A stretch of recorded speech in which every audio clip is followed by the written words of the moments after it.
Hi guys, welcome to another episode of the Grapplers Academy. Got myself, coached by Si, bonafide PT. Brain just went then. Yeah. Make sure you hit that like button, subscribe button, and drop a comment below with your thoughts on today's episode. So we basically just talked about the whole episode before realising that we'd not pressed record on it. So I think just first off, let's clear off the stuff from the UFC at the weekend. Yeah. So what a win! Like with Usman Edwards, I think we all went into the fifth round thinking it's going to be Usman decision. It's not.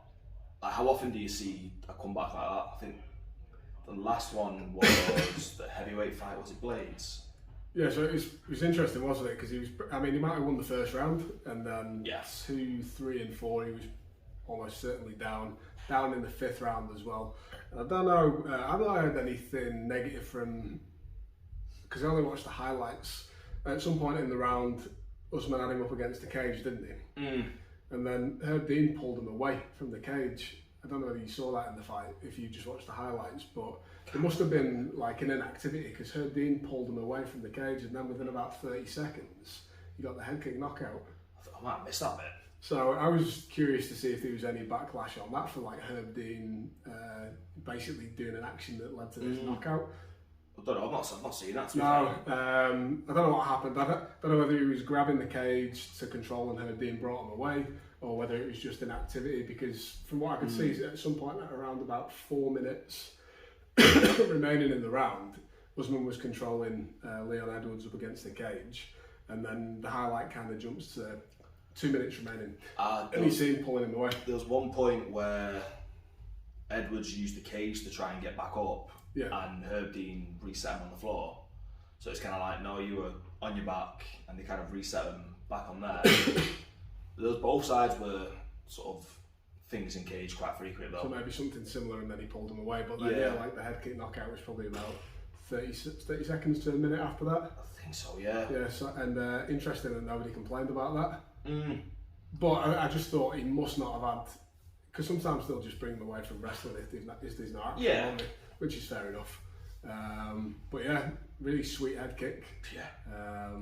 Got to say as well, like I've got to give it to him for his first round performance as well. Yeah. Like I think he's the only man in the UFC to take Usman down in a fight. Yeah, so there was a lot of really good fighting for underhooks and control of position, wasn't there? And that outside leg trick was beautiful. But pretty much all the way through the fight, his ability to get up from the wrestling exchanges. There was one point in the beginning of the first round where he looked like he went for a foot, like an outside foot sweep, and then came on a front headlock. Yes, yeah. Like there was just a lot of really good like wrestling exchanges. Like it looked like Edwards wasn't even phased that Usman on paper was the better or more experienced wrestler. Yeah. And took it to him. It'd be interesting to know what kind of changed round 2 onwards. Whether it was Usman's head changed, Edwards' head changed, or fatigue was starting to settle in there, because it was quite a busy first round as well. So being on someone's back for that long and just moving that much while someone's trying to defend is fatiguing as well. That the body triangle was tight, wasn't it? Yeah. And I know he was looking for the technical submission, getting in under the neck on the rear naked choke, but probably should have cranked the shit out of his face. Yeah. Like, just got it across the chin anywhere that he could and just fucking twisted him up. It's too nice, maybe. Yeah, I don't know. You got to do what you got to do in a UFC championship fight, haven't you? Yeah. But yeah, lots of good exchanges all the way through. And like you say, just maybe that not willingness of wanting it as much, which is weird when you've been looking for that fight so much. But like I say, there was obviously before there's a lot leading up to this fight that was kind of like everybody else got the shot before Edwards, and then it was all these different fights for #1 contender, and then giving us Edwards sort of keep you busy fights rather than let's push you up to this title shot. There's been some weird bullshit going on in the welterweight division for a long time, hasn't there? Pretty much almost since I can't remember. Was it when Masvidal fought Darren Till maybe back in London, and he did the 3-piece with the sides comment like backstage at Leon Edwards? I don't remember that. You don't remember when he was like giving him shit after the fight, and I can't remember exactly what he said, but I think. Yeah, because They were supposed to. Yeah, I remember that. And that's a long time ago. Yeah. And there's been some funky matchups or like skipping of series of contenders for fights since then. Yes. I'm not sure what the sort of reasoning, whether Dana White just wasn't like, yeah, I'm not giving you that fight yet, or maybe Edwards just wasn't building up enough hype around himself for it, maybe. Because a lot of the guys out there, like the bigger fights before he got his shot, was they were like keeping themselves active and sort of essentially running their guns quite a bit. This is kind of the problem, isn't it, that everybody talks about, and we've talked about before, of like, if you can hype yourself up enough and make yourself an interesting enough money fight, then you'll probably get you'll probably get the title shot. Oh, definitely. Or like a more interesting fight, whatever. Yeah. Whereas if you're number 2, if you're the number 1 contender in the division, or number 2, you should be getting a title shot. Yeah. Like, it shouldn't matter whether you've got a big name or not. Like, your skill set has got you to number 2. Yeah. The other fight that I watched as well was the Rockhold and Costa fight, which we were speaking about this before the fight. Like, I like Luke Rockhold as a fighter for years, but I think he's definitely been off the mark for the past couple of years. He keeps talking about some complications that he's had outside of the ring over the past couple of years, but I didn't see him winning this one. But it was an entertaining fight nonetheless. Very exciting match, and just basically turned into like one of those super entertaining fights where they were just slugging it out. Like, Luke Rockhold got caught with some heavy shots, and there were some weird exchanges on the ground as well. But like, my favourite thing was not the determination of him to carry on fighting like he did do.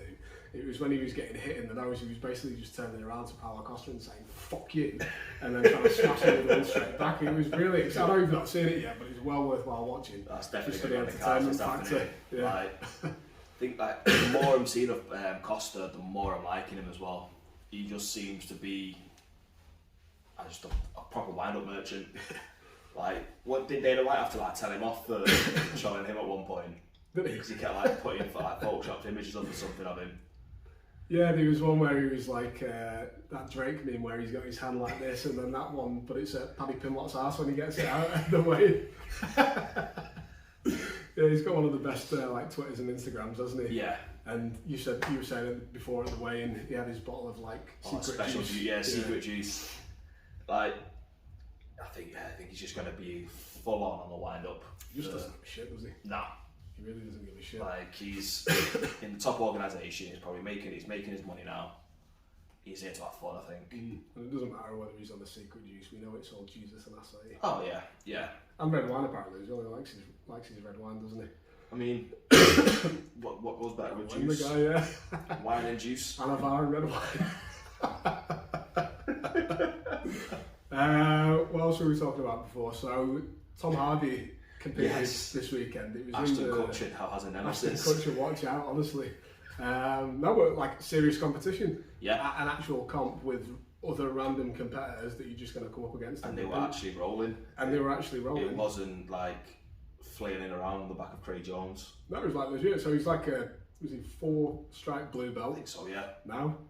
He won gold in Gian Nogi. Don't know how many people were in his bracket, so even if it was just one, good on him for getting out there and doing it.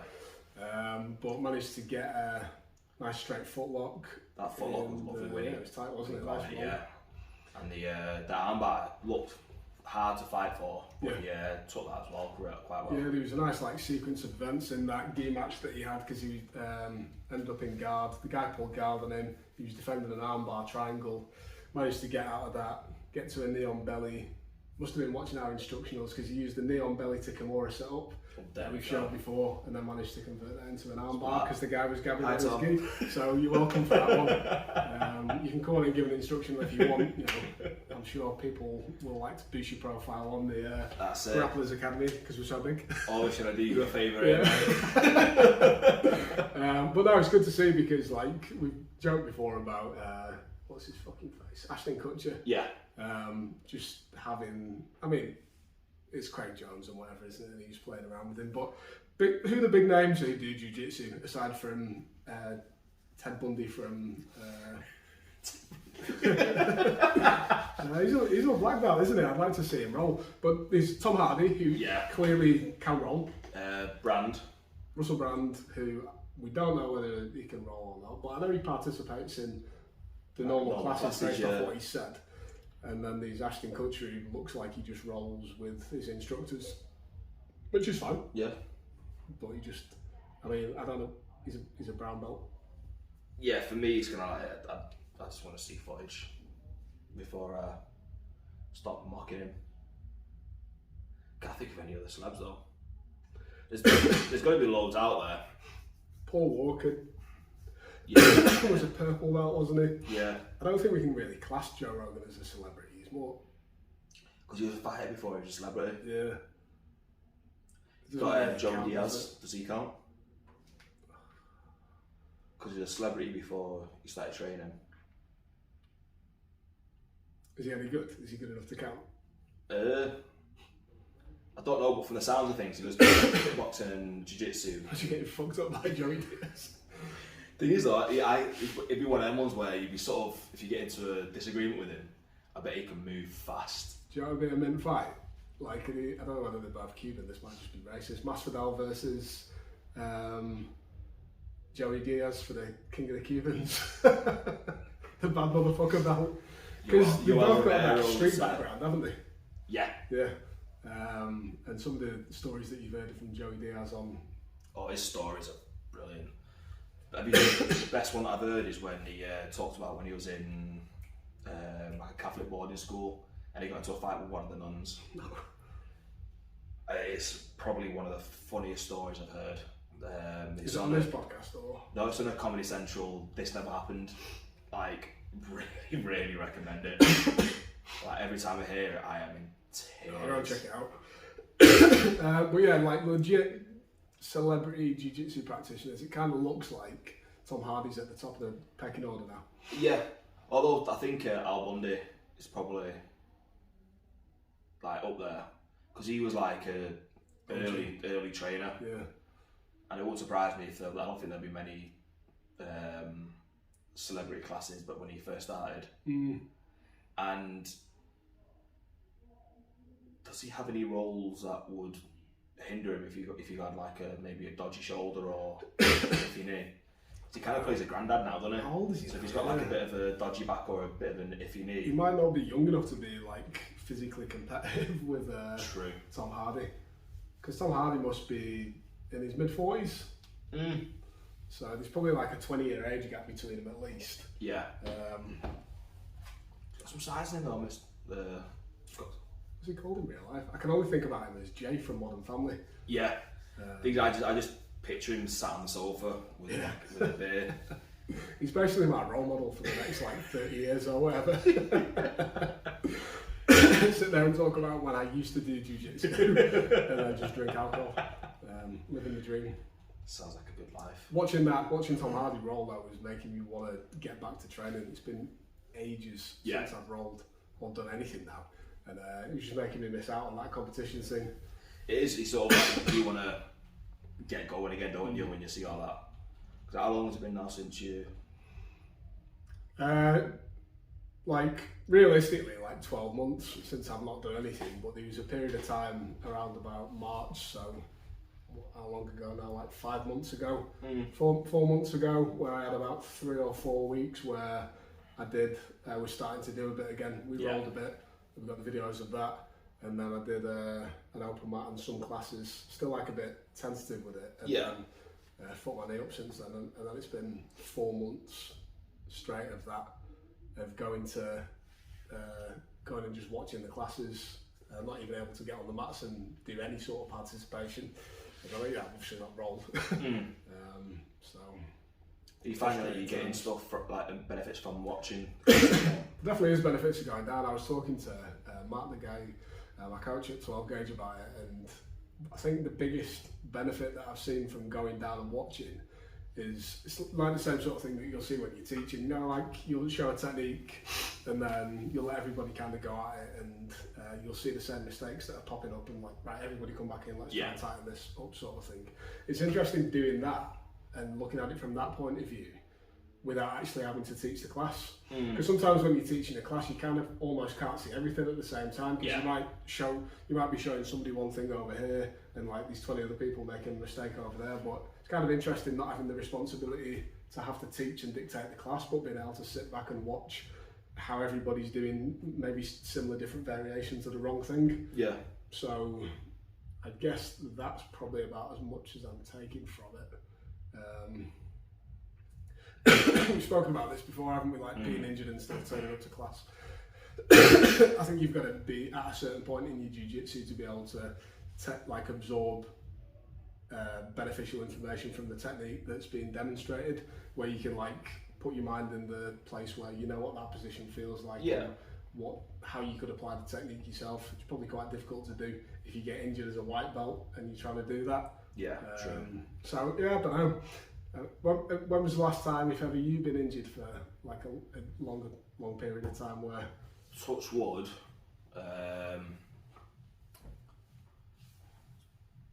Serious injuries, it's been a long time to be fair. Good.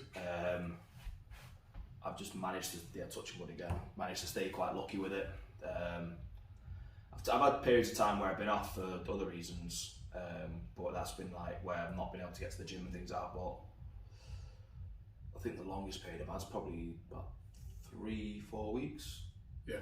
And that'll be like if my knee plays up or my shoulder plays up and it just needs to settle down a bit. Or yeah, I think I've had a rib injury at blue belt, but I kind of trained through that like someone who shouldn't have trained through that. I think there's some stuff you can train through, can't you? Yeah. Like you know your own body well enough to know whether it's wise to do something or not do something. Yeah. I think I've been pretty consistently injured over my entire training course of jiu-jitsu. And it's funny because it's the gentle art, isn't it? Didn't really get any like significant injuries when I was doing MMA or striking. And then as soon as I dropped doing any of the striking stuff, well, it was actually because I herniated a disc in my neck rolling, and then I stopped doing wrestling because of that, because it's a lot of pulling on the neck, isn't it? So I didn't really do too much of the wrestling specific classes then. And then probably about 5 years ago, I blew my left knee out, and then I stopped striking then I stopped striking classes or more competitively because like landing heavy on that knee when you're going in for jabs or planting for a kick or something like that, there was a lot of instability there. And then just focusing on jiu-jitsu and grappling, I think that's where I've sustained pretty much all of my injuries. And I think some people are more prone to getting injured just in general, and other people aren't. So if you're one of those people like I am, don't do what I do and just try and tone that intensity right down. Because I think all the ones where I have got injured is just doing stuff too much more than I should have done. Like when I've done my knee, probably because coming from my back injury, I got a bit overexcited. I wanted to come back into it and do too much too soon. And I think I just get unlucky as well. I don't know, it's hard to put your finger on it. It's frustrating sometimes, but you just got to stick with it in the long run. When you're injured, it feels like a long time. And it is a long time, 12 months. And even if, split up into 2 stints, like this last 4 months has seemed like a long fucking time. But in the grand scheme of your jiu-jitsu, if you're sticking at it long enough, it's a small percentage of your overall training time, isn't it? As frustrating as it is at the time, stick through it. Oh yeah. So it's like a lifelong sport. It's not something you sort of, well, a lot of people do sort of like dip in and dip out of it, but it tends to be something that once you sort of reach a certain point in training, it's going to be a part of your life for the foreseeable. Yeah, if you're sticking through like multiple injuries, you're probably in it for the duration as well, aren't you? Like, if you get your first injury and you go like, you know what, this is not for me. Like, I can't be getting injured. Fair enough. Yeah. But if you're sticking through it through 3 or 4, you're a sicko and you love it. So you're staying around for it for a long time, I would imagine. For me though, like again, after this second injury for my knee, it's kind of a thing of how am I going to do my jiu-jitsu when I come back? Like, am I going to competitively roll? What's that going to look like? It's interesting. I've not figured it out yet. Yeah. I don't know what I'm going to do. If anybody who's got previous experience with injuries like this has gone through a similar position, let me know what you did, because that's going to help me out. Because I'm a bit stuck with it at the moment as well. I want to continue training, but I don't know how I'm going to do it. Oh, definitely. It's a bit of a tough situation to be in, to be fair. Yeah. I don't really know what to say to No, that is, it's tough, depressing. isn't it? It's like, Yeah. do you not roll again? I don't know. I guess like one of them ones where you could just stick with the training partners you trust and build that intensity back up slowly, sort of where you feel comfortable, and then you can just say to them, yeah, no leg attacks. Yeah. Let's not do anything silly now. Yeah. One plus side about getting injured though that I've noticed over the years is when you get an injury to an area, you protect it like your life depends on it. So when I did my neck in, I didn't get choked very much because I was fucking fighting for my life. When I did my first knee in, I was like, nobody was getting anywhere near my leg. Yeah. So it does get you more conscious about defending your injured area. So your defensive game comes up. That's getting a few stats on the defense attribute. Clutching for fucking silver linings. Anything else? Nothing that I can think of. Not too long before ADCC now, so just got the countdown for that to start. And yeah, we're going to hit a bit of predictions and like wrap up of ADCC. Probably, I think it's on. Is it the 17th? I think so. Yeah. So we'll probably do that next week or the week before, depending on how the timing works on that. I know that I keep seeing that Owen Livesey's staying about 88 kilos for that in case there's going to be a pull-out. I think he must have his name, like first name on the list for that. Yeah, be interesting to see if he gets into it. Be even more interesting to see if he does get into it, what he can do. Yeah. Especially with his wrestling skill set. It's quite a deep division as well. They're all fucking killers. I sent Si a post the other week with just like basically ADCC have posted on their Instagram every weight division and who's in it, and they're all fucking stacked. Yeah, like probably the most stacked tournament ever. This could top 2019. Yeah. Because 2019 was stacked, and this especially that 77 division as well. Like, I can't wait for it. Really can't wait. Drop below in the comments your start again there. Drop below in the comments your predictions for the ADCC. And make sure you hit a like button, hit that subscribe button. Bonafide PT, coached by Si, with the Grapplers Academy, and we'll see you next week.